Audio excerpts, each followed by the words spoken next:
লীলা মজুমদারের গল্প বাঘ শিকার। গল্পটি যদি তোমাদের ভালো লাগে তাহলে আমার চ্যানেলটি লাইক, শেয়ার ও সাবস্ক্রাইব করো। প্রায় 100 বছর আগেকার গল্প। সেই দার্জিলিং এর রেল লাইন বসাবার সময়কার কথা। জানোই তো, প্রথম দল গাছপালা কেটে মজবুত করে পথ বেঁধে দিয়ে এগিয়ে গিয়ে নতুন জায়গায় ক্যাম্প করত। আবার 2 নম্বর দল এসে পুরনো ক্যাম্পে উঠে বাঁধা পথে লাইন বসাতো।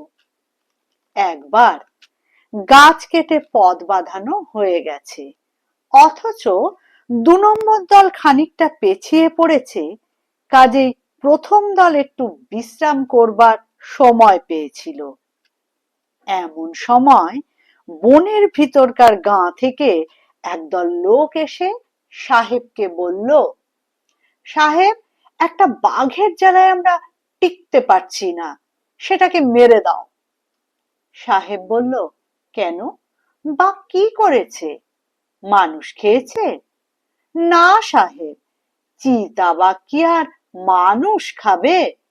তবে হাঁস, মুরগি, ছাগল, ভেড়া, বাছুর কিছু রাখবার জো নেই। বাঘটা মেরে দাও, যত লোক লাগবে আমরা দেব।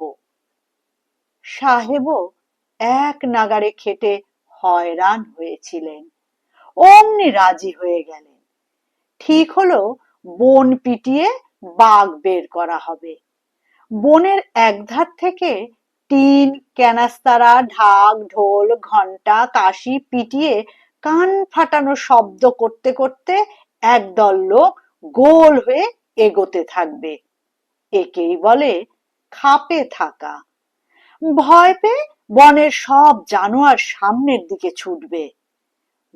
বন শেষ হবার আগে বন্দুক নিয়ে শিকারীরা গাছের আড়ালে দাঁড়িয়ে থাকবে আর পটাপট জানোয়ার মারবে। একে বলে ঝাঁপে থাকা। এবার বাঘমশাই না বেরিয়ে পারবে না। সাহেব তখন হিসাব বাবুকে খুব ভালোবাসতেন। তাকে পাশে নিয়ে বন্দুক হাতে সারা দিন ঝাঁপে খাড়া রইলেন। ওদিকে 200 গ্রামবাসী গোটা বন পিটিয়ে শত শত হরিণ, শুয়োর, খরগোশ, বেজি, বহু পাখি ও যাকে বলা যায় নিরামিষ ধরনের জানোয়ার বের করে আনলো। তার মধ্যে অনেক মারাও হলো, কিন্তু আমিষ ধরনের জানোয়ারের মধ্যে 4টে শেয়াল ছাড়া আর কিছুই বেরুলো না। বাঘ তো নয়, বন বেড়ালো নয়। সবাই অবাক হলো, তাহলে বাঘটা গেল কোথায়? সন্ধ্যের আগে গাঁয়ের মোড়ল এসে বলল, আর কেন, এবার ছাড়ান দিন।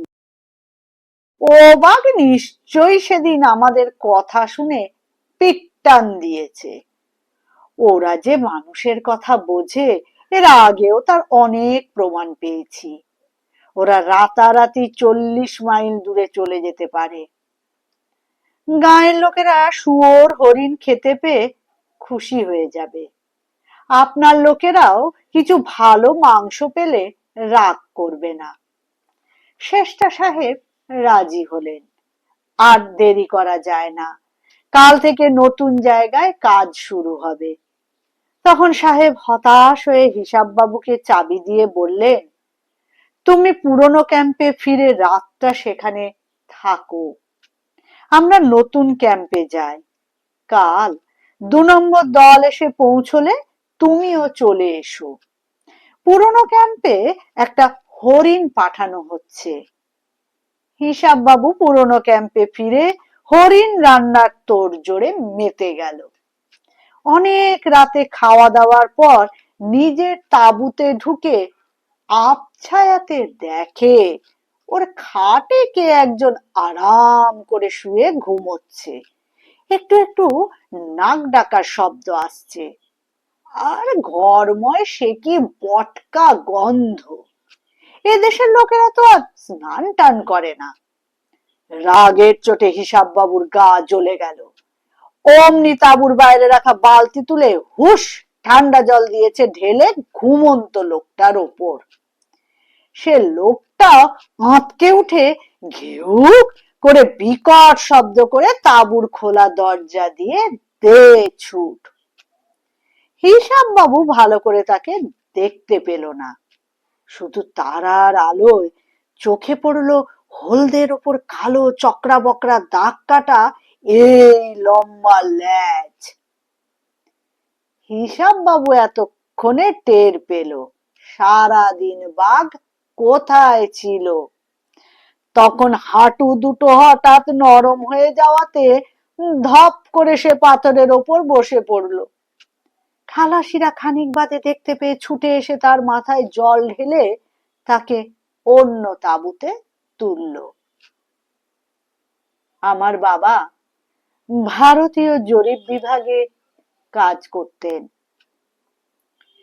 সে সময় শ্যাম দেশে বর্মার উত্তরে জরিপের কাজ হচ্ছিল।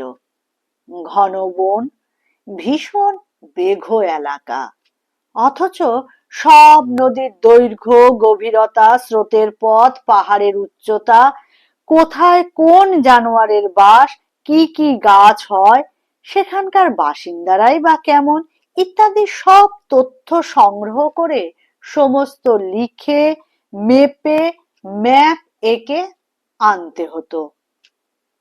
বেঘো জায়গাতে জেনে শুনেও যেতে হতো, কিন্তু বন্দুক টাঙ্গি লোকজন নিয়ে যতটা সম্ভব সাবধানে যেতে হতো। বাবা বলতেন, মানুষ বাঘকে যতটাই এড়িয়ে যায়, বাঘও মানুষকে ততটাই অপছন্দ করে। সাধারণত মানুষ খায়ও না, তবে বুড়ো রুগ্ন দুর্বল হলে অন্য জানোয়ারের সঙ্গে দৌড়ে পারে না, তখন মানুষ ধরে। আর যেই দেখে মানুষ ধরা কত সহজ, সম্ভবত খেতেও মন্দ না, তখন আর ছাড়তে চায় না।